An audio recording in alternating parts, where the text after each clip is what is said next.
কুমিল্লায় বুধবার ৮ মে নানা আয়োজনের মধ্য দিয়ে উদযাপিত হয়েছে কবিগুরু রবীন্দ্রনাথ ঠাকুরের ১৬৩তম জন্মবার্ষিকী। শিল্পকলা একাডেমি প্রাঙ্গণে হৃদয়ে রবীন্দ্রনাথ ভাস্কর্যে পুষ্পস্তবক অর্পণ, জেলা প্রশাসনের আয়োজনে জেলা শিল্পকলা একাডেমি মিলনায়তনে বিশ্বকবি রবীন্দ্রনাথ ঠাকুরের কর্মময় জীবন ও দর্শন নিয়ে আলোচনা, সাংস্কৃতিক অনুষ্ঠান ও পুরস্কার বিতরণী অনুষ্ঠিত হয়। সকাল ১০টায় জেলা শিল্পকলা একাডেমি প্রাঙ্গণে হৃদয়ে রবীন্দ্রনাথ ভাস্কর্যে পুষ্পস্তবক অর্পণ করেন জেলা প্রশাসন, পুলিশ প্রশাসন, জেলা শিল্পকলা একাডেমি কুমিল্লা, সম্মিলিত সাংস্কৃতিক জোট, কবি নজরুল ইনস্টিটিউট কেন্দ্র, ভাষা সৈনিক অজিত গুহ মহাবিদ্যালয়, নজরুল পরিষদ, জাতীয় রবীন্দ্রসঙ্গীত সম্মিলন পরিষদ কুমিল্লা, গঙ্গা পদ্মা মেলবন্ধন, cultural complex Comilla, our lady of Fatima girls high school, Kamalanka Sahitya academy, Comilla Zilla school, Jatrik নাট্যগোষ্ঠী, Comilla Yusuf high school, YWCA junior girls high school, Farida Bidyayatan. আলোচনা সভায় সভাপতিত্ব করেন অতিরিক্ত জেলা প্রশাসক সার্বিক পঙ্কজ বড়ুয়া। বিশেষ অতিথির বক্তব্য রাখেন অতিরিক্ত পুলিশ সুপার মংনেথোয়াই মার্মা, কুমিল্লা জেলা ও দায়রা জজ আদালতের পিপি, বীর মুক্তিযোদ্ধা অ্যাডভোকেট জহিরুল ইসলাম সেলিম, বিশিষ্ট লেখক, গবেষক ও শিক্ষাবিদ প্রফেসর শান্তিরঞ্জন ভৌমিক, প্রবীণ সাংবাদিক আবুল হাসনাত বাবুল, সাবেক জেলা কালচারাল অফিসার বশিরুল আনোয়ার। অনুষ্ঠান পরিচালনায় ছিলেন জেলা কালচারাল অফিসার সৈয়দ আয়াজ মাবুদ।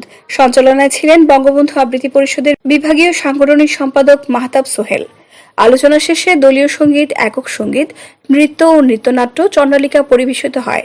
সাংস্কৃতিক পরিবেশনা অংশ নেয় জেলা শিল্পকলা একাডেমি, বাংলাদেশ শিশু একাডেমি ও জাতীয় রবীন্দ্র সঙ্গীত সম্মিলন পরিষদ। পরে বিভিন্ন প্রতিযোগিতা অংশগ্রহণকারী বিজয়ীদের হাতে পুরস্কার তুলে দেন অতিথিগণ। থ্যাঙ্কস।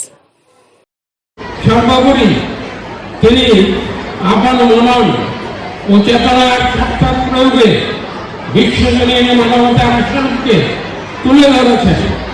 মহামানবকে রবীন্দ্রনাথ মানব সংসারে নিতে চেয়েছিলেন। যুক্তি ও বিজ্ঞান বুদ্ধির আলোকে তিনি মানব ধর্মের বিশুদ্ধ রূপটিকে প্রত্যক্ষ করেছিলেন। রবীন্দ্রনাথ মানব ধর্মকে সবকিছুর উপরে স্থান দিয়েছেন।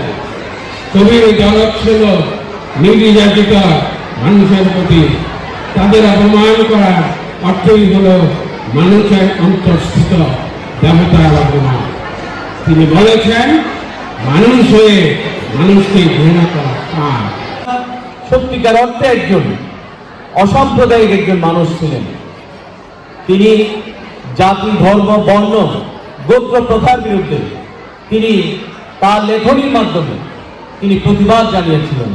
তিনি যে বাংলার যে গ্রাম প্রকৃতি তার লেখনীতে অসাধারণভাবে ফুটে উঠেছে এবং তারই প্রতিলিপি আমরা দেখতে পাই আমাদের যে জাতীয় সঙ্গীত আমার সোনার বাংলা আমি তোমায় ভালোবাসি, সেই গানটির প্রত্যেকটি শব্দ চয়নের মধ্যে আমরা কিন্তু রবীন্দ্রনাথের যে গ্রাম বাংলার যে চিরায়ত গ্রাম বাংলার যে সৌন্দর্য, বাংলার যে রূপের মাধুর্য, সেটা কিন্তু আমরা দেখতে পাই না।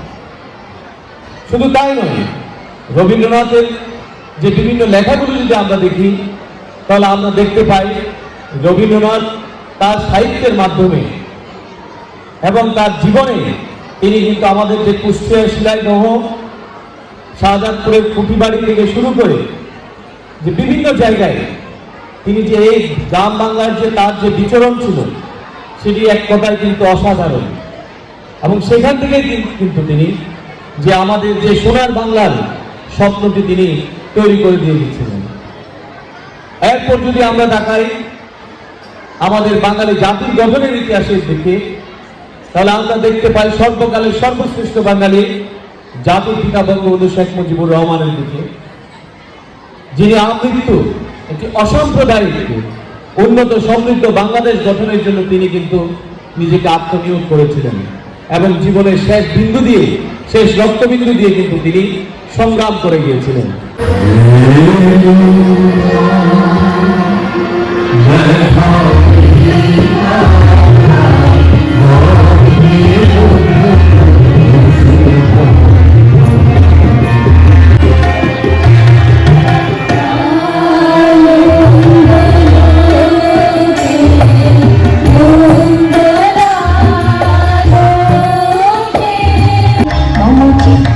Keeping it, keeping it, keeping it,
Alam তুমি পূর্ণা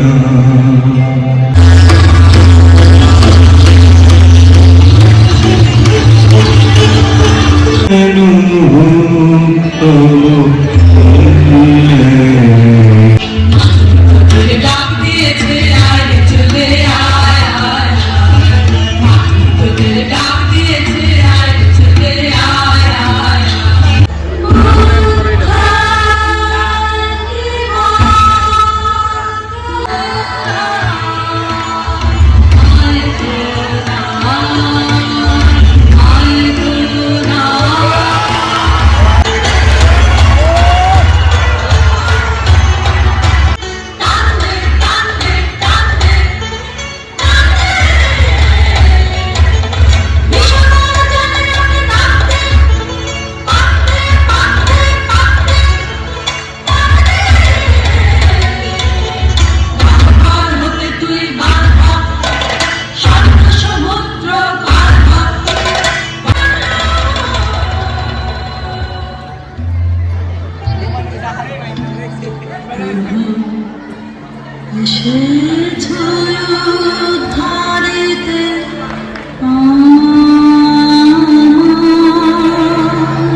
লাইট বাড়াও